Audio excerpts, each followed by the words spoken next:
നമസ്കാരം. കേട്ടഡ് സിംപ്ലിഫൈഡ് എന്ന യൂട്യൂബ് ചാനലിലെ പുതിയൊരു വീഡിയോയിലേക്ക് സ്വാഗതം. നമ്മളിന്ന് ഇംഗ്ലീഷിലെ പ്രിപ്പോസിഷനെ കുറിച്ചിട്ടാണ് ചർച്ച ചെയ്യാൻ പോകുന്നത്. കഴിഞ്ഞ നമ്മൾ ഇംഗ്ലീഷ് വീഡിയോയുടെ താഴെ കമൻറ്റ് ബോക്സിൽ രേഖപ്പെടുത്തിയിട്ടുണ്ടായിരുന്നു പ്രിപ്പോസിഷൻ ബേസ് ആയിട്ടുള്ളൊരു വീഡിയോ ചെയ്യണമെന്ന്. അതിൽ പ്രകാരമാണ് നമ്മൾ ഇന്നത്തെ വീഡിയോ ചെയ്യാൻ ഉദ്ദേശിക്കുന്നത്. അപ്പോൾ നിങ്ങൾ വീഡിയോ ആദ്യമായിട്ടാണ് കാണുന്നതെങ്കിൽ സബ്സ്ക്രൈബ് ചെയ്യുക, നമ്മളെ ചാനൽ നിങ്ങളുടെ കൂട്ടുകാരിലോട്ട് ഷെയർ ചെയ്ത് നൽകുക. Prepositions. Prepositions are words that we use before nouns or pronouns to show their relationship with other words in a sentence. Preposition നമ്മൾ ഉപയോഗിക്കുന്നതെന്ന് പറയുന്നത് ഒരു വാക്കിന് മുൻപ് അല്ലെങ്കിൽ ഒരു നാമത്തിന് മുൻപ് ആ നാമവും ബാക്കി കാര്യങ്ങളുമായിട്ടുള്ള റിലേഷൻഷിപ്പ് അല്ലെങ്കിൽ ഒരു ബന്ധം സൂചിപ്പിക്കുന്നതിന് വേണ്ടിയിട്ടാണ് ഇത് പ്രിപ്പോസിഷൻസ് ഉപയോഗിക്കുന്നത്. I am sitting on a chair, I am walking to a എന്നിവ അതിൻ്റെ എക്സാമ്പിൾസ് ആണ്. അത് പ്രിപ്പോസിഷൻ 3 തരത്തിലുണ്ട്. ഈ എക്സാമ്പിൾ ഇപ്പോൾ വിശദീകരിക്കാതെ എന്ന് പറഞ്ഞാൽ നമ്മളിത് കൂടുതൽ ഡീറ്റെയിൽ ആയിട്ട് ഉള്ളിൽ പറയുന്നുണ്ട്. അതിനുശേഷം ഇത് പറയുന്നതായിരിക്കും കുറച്ചുകൂടി അഭികാമ്യം, അതുകൊണ്ടാണ് അത് പറയാത്തത്. പ്രിപ്പോസിഷൻ 3 രീതിയിലാണുള്ളത്. ലൊക്കേഷൻ ബേസ് ചെയ്തിട്ടുള്ളത്, ഡയറക്ഷൻ ബേസ് ചെയ്തിട്ടുള്ളത്, പിന്നെ ടൈം ബേസ് ചെയ്തിട്ടുള്ളത്. ഓക്കെ, അപ്പോൾ ബേസിക്കായിട്ട് ഇത് നിങ്ങൾ മനസ്സിൽ വയ്ക്കുക. ഒരു നാമത്തിൻ്റെ ഒരു റിലേഷൻഷിപ്പ്, ഒരു സെൻറ്റൻസ് നാമമായിട്ടുള്ള റിലേഷൻഷിപ്പ് അല്ലെങ്കിൽ ഒരു ബന്ധത്തെ കാണിക്കുന്ന വാക്കുകളാണ് പ്രിപ്പോസിഷൻ എന്നുള്ളത്. അത് 3 രീതിയിലുള്ളതുണ്ട്: ലൊക്കേഷനായിട്ടുള്ളത്, ഡയറക്ഷൻ, ടൈമായിട്ടുള്ളത്. അപ്പോൾ ഇത് നിങ്ങൾ ആലോചിച്ച് വയ്ക്കുക. നമ്മളപ്പോൾ ഇനി ഓരോന്നിനെയും ഡീറ്റെയിൽ ആയിട്ട് നോക്കാൻ പോവുകയാണ്. ആദ്യം ലൊക്കേഷൻ ബേസ് ചെയ്തിട്ടുള്ളതാണ് നോക്കാൻ പോകുന്നത്. Prepositions based on location. They are used to indicate the location or position of a object. ഈ പ്രിപ്പോസിഷൻ, ലൊക്കേഷൻ ബേസ്ഡ് പ്രിപ്പോസിഷൻ എന്ന് പറയുന്നത് ഒരു വസ്തുവിൻ്റെ സ്ഥാനത്തെ കാണിക്കാൻ വേണ്ടിയിട്ട് അല്ലെങ്കിൽ ആ വസ്തു ഇരിക്കുന്ന പൊസിഷനെ കാണിക്കാൻ വേണ്ടിയിട്ടാണ് ഈ പ്രിപ്പോസിഷൻ, ലൊക്കേഷൻ ബേസ്ഡ് ആയിട്ടുള്ള പ്രിപ്പോസിഷൻസ് ഉപയോഗിക്കുന്നത്. എക്സാമ്പിൾ നോക്കുകയാണെങ്കിൽ on, in, under, in front of, among, between. ഇനി അതിൻ്റെ പ്രോപ്പറായിട്ടുള്ള എക്സാമ്പിൾസ് നമുക്ക് നോക്കാം. അപ്പോൾ നിങ്ങൾക്ക് കൂടുതൽ ധാരണ ലഭിക്കും. ഓൺ എന്ന് പറയുന്നത് ടേബിളിൻ്റെ അല്ലെങ്കിൽ ഒരു ചെയറിൻ്റെ മുകളിൽ. അപ്പോൾ ഈ പിക്ചറും കൂടി കൊടുത്തേക്കെന്ന് പറഞ്ഞാൽ നിങ്ങൾക്ക് കൂടുതൽ ധാരണ ലഭിക്കും. എങ്ങനെയാണ് നമ്മളെ പ്രിപ്പോസിഷൻ ആക്ട് അല്ലെങ്കിൽ ആപ്ലിക്കബിൾ ആവുന്നതെന്ന് നിങ്ങൾക്ക് മനസ്സിലാവും. ഓൺ എന്ന് വരുന്നതെന്ന് പറയുന്നത് the book is on the table എന്ന് വെച്ചാൽ ടേബിളിൻ്റെ മുകളിലാണ് പുസ്തകം ഇരിക്കുന്നത്. The book is under the table എന്ന് പറഞ്ഞു കഴിഞ്ഞാൽ ടേബിളിൻ്റെ അടിയിലാണ് ബുക്ക് ഇരിക്കുന്നതെന്നാണ് സൂചിപ്പിക്കുന്നത്. അപ്പോൾ ഈ ഓൺ നോക്കുമ്പോൾ ഈ സ്റ്റൂളിൻ്റെയും ഈ ആപ്പിളിൻ്റെയും ചിത്രം നിങ്ങൾ മനസ്സിലോട്ട് കൊണ്ടുവന്നാൽ മതി. ഇൻ ഫ്രണ്ട് ഓഫ് എന്ന് പറയുന്നത് മുൻപിൽ. The book is in front of me അല്ലെങ്കിൽ the boy standing in front of me എന്ന് പറയുന്നത് ആ കുട്ടി എൻ്റെ മുന്നിലാണ് നിൽക്കുന്നത്. അടുത്തെന്ന് പറയുന്നത് എഗെയിൻസ്റ്റ് ആണ്. എഗെയിൻസ്റ്റ് എന്ന് പറയുന്നത് I am standing against the wall. ഞാനിപ്പോൾ ചുമരിനോട് ചേർന്നിട്ടാണ് നിൽക്കുന്നത്. ഇൻസൈഡ് ഓർ ഇൻ എന്ന് പറയുന്നത് നോക്കുന്നതെന്ന് പറയുന്നത് I am inside the room or I am in the room എന്നൊക്കെ പറയില്ല, നമ്മൾ റൂമിൻ്റെ അകത്താണ് എന്നുള്ളതിനെ സൂചിപ്പിക്കാൻ വേണ്ടിയിട്ടാണ് ഈ ഒരു ഇന്നും ഇൻസൈഡും നോക്കുന്നത്. അപ്പോൾ ഈ ചിത്രങ്ങൾ നിങ്ങൾ മനസ്സിൽ കയറ്റിയാൽ മതി. അപ്പോൾ നിങ്ങൾക്ക് നമ്മൾ എക്സാമിന് വരുന്ന ഒരു ഗ്രാമാറ്റിക് പോർഷനിൽ നിന്നുള്ള ഉത്തരങ്ങൾ എഴുതാൻ സാധിക്കും. Against means next two and touching on upright surface four support. നേരത്തെ ഞാൻ പറഞ്ഞില്ലായിരുന്നോ, എഗെയിൻസ്റ്റ് എന്ന് പറഞ്ഞു കഴിഞ്ഞാൽ നമ്മളിപ്പോൾ ഒരു സംഭവത്തിൻ്റെ അല്ലെങ്കിൽ ഒരു മതിലിൻ്റെ അല്ലെങ്കിൽ ഒരു പ്രതലത്തിൻ്റെ അടുത്ത് നിൽക്കുന്നതിനെയാണ്, നിവർന്ന് നിൽക്കുന്നതിനെയാണ്, സപ്പോർട്ടോട് കൂടി നിവർന്ന് നിൽക്കുന്നതിനെയാണ് എഗെയിൻസ്റ്റ് പറയുന്നത്. Example, the boy is leaning against the wall. ഒരു കുട്ടി മതിലിനോട് ചേർന്ന് അല്ലെങ്കിൽ മതിലിന് ചാരി നിൽക്കുന്നു. I am leaning against the white board. ഞാൻ വൈറ്റ് ബോർഡിനെ ചാരി നിൽക്കുന്നു. Don't lean against the wall, it has just been painted. നിങ്ങൾ മതിലിന് ചാരി നിൽക്കരുത്, അതിപ്പോൾ അടുത്ത് പെയിൻറ്റ് ചെയ്തിട്ടുള്ളൂ. അപ്പോൾ എഗെയിൻസ്റ്റ് എങ്ങനെ വരണമെന്ന് മനസ്സിലായി കാണുമെന്ന് വിശ്വസിക്കുന്നു. ഇനിയുള്ളത് ബിറ്റ്വീനും എമങ് ആണ്. I am standing between 2 boys. ഞാൻ 2 ആൺകുട്ടികളുടെ നടുക്കിലാണ് നിൽക്കുന്നത്. I am standing among friends എന്ന് പറയുന്നത് ഞാൻ എൻ്റെ കൂട്ടുകാരുടെ ഉള്ളിലാണ് നിൽക്കുന്നത് അല്ലെങ്കിൽ അടുത്താണ് നിൽക്കുന്നതെന്നാണ് സൂചിപ്പിക്കുന്നത്.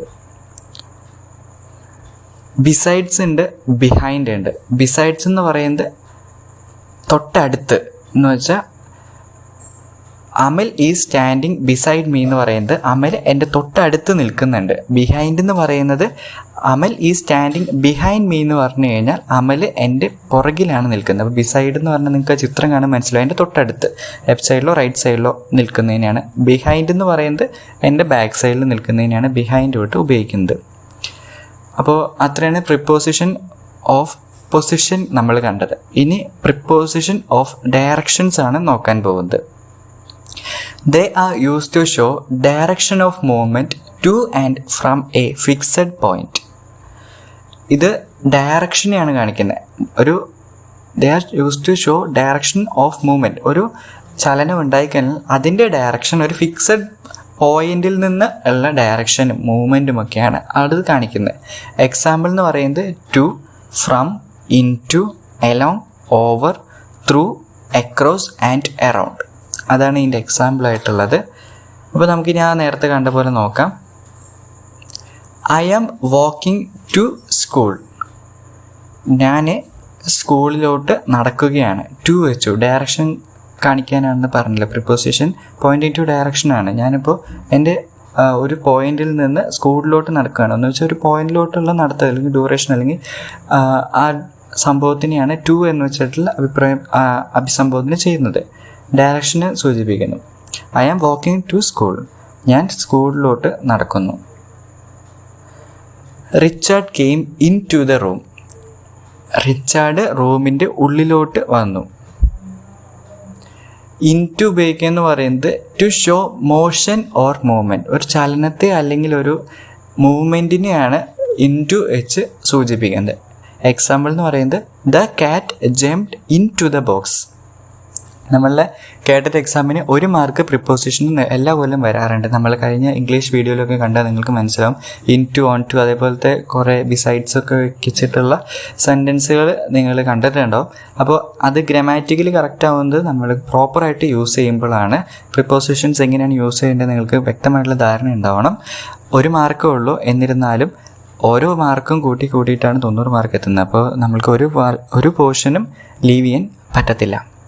ഇപ്പോൾ എക്സാമ്പിൾ നോക്കാം. The cat jumped into the box. പൂച്ച ബോക്സിൻ്റെ ഉള്ളിലോട്ട് ചാടി. The ball fell into the river.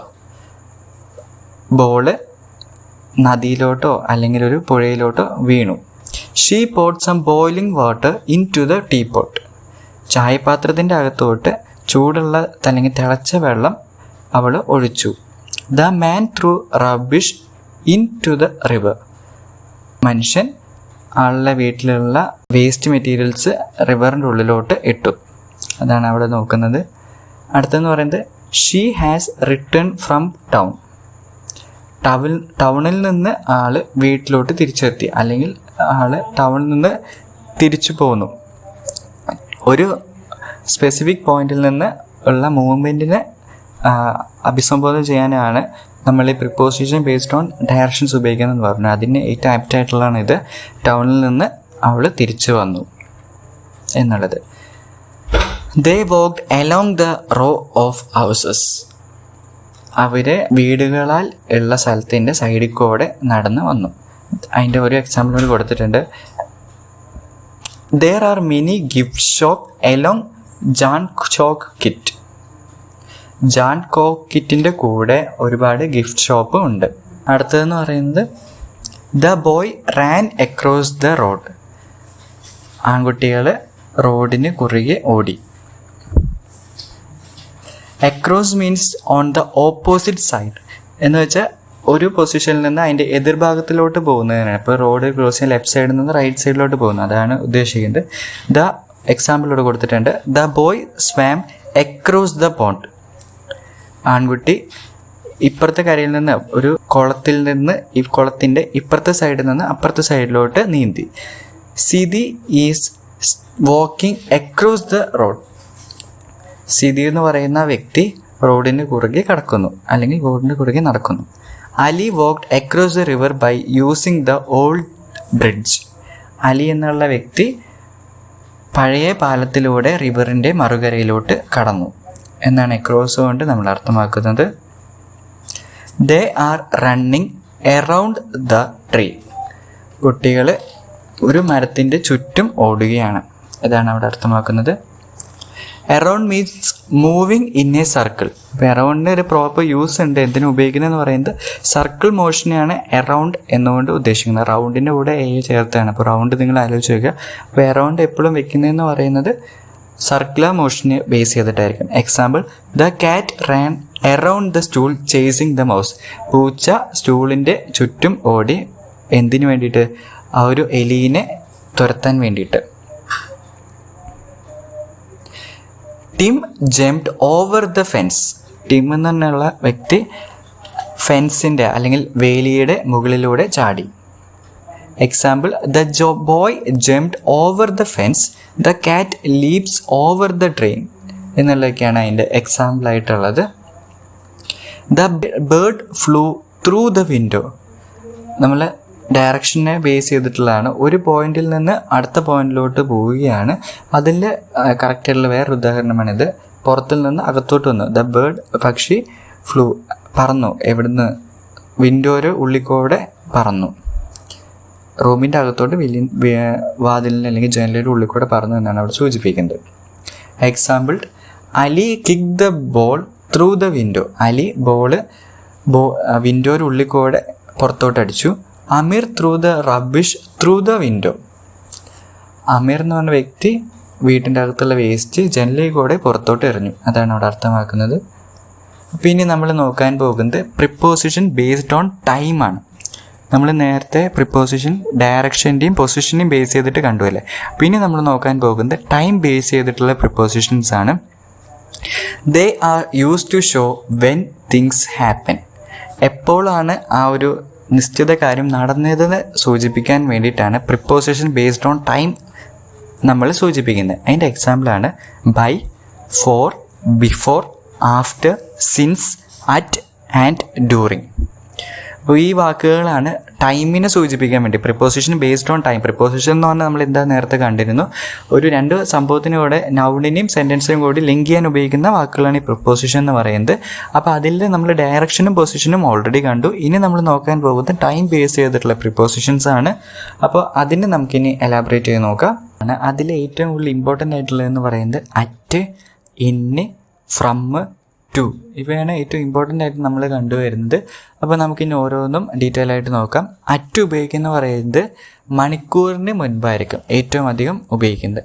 അതേപോലെ തന്നെ ക്രിസ്മസ് എന്ന വാക്കിന് മുൻപ്, ഈസ്റ്റർ എന്ന വാക്കിന് മുൻപ്, അതേപോലെ തന്നെ നൈറ്റ് എന്ന വാക്കിന് മുൻപ് അറ്റ് ഉപയോഗിക്കാറുണ്ട്.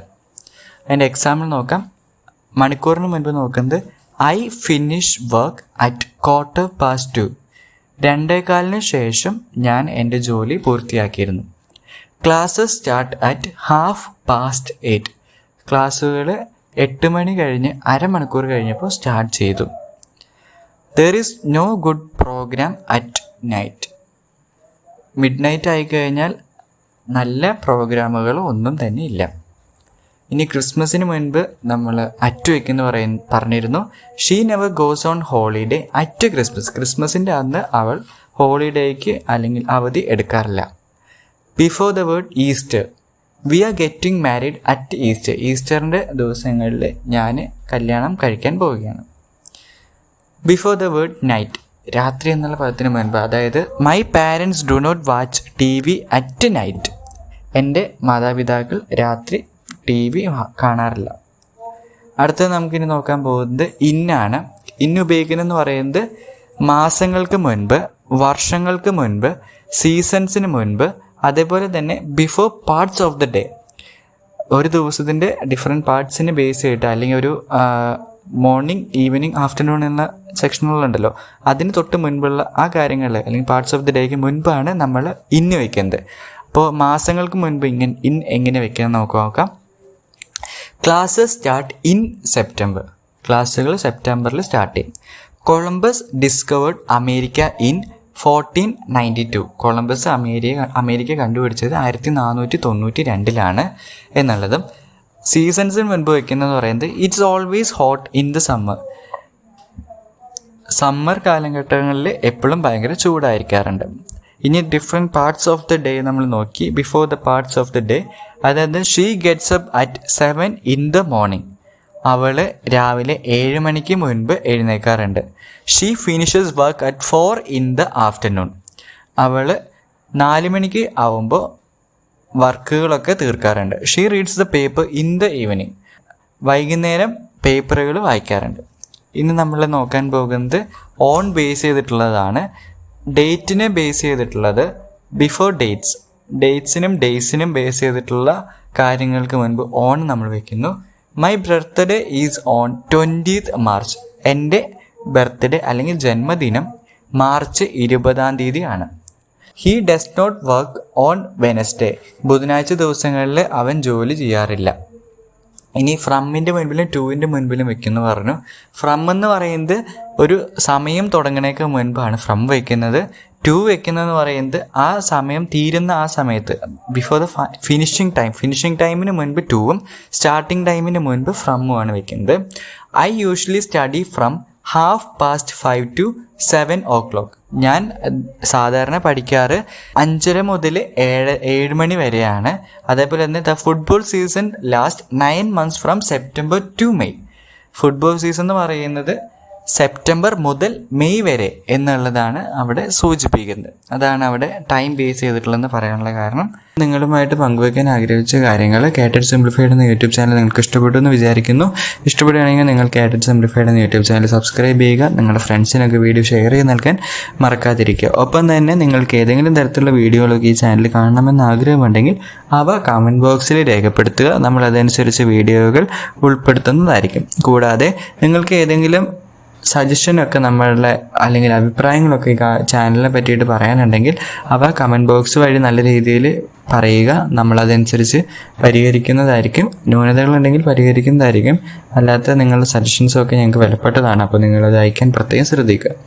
ഇത്രയാണ് ഇന്ന് നിങ്ങളുമായിട്ട് സംവദിക്കാൻ ആഗ്രഹിച്ച കാര്യങ്ങൾ. Thank you.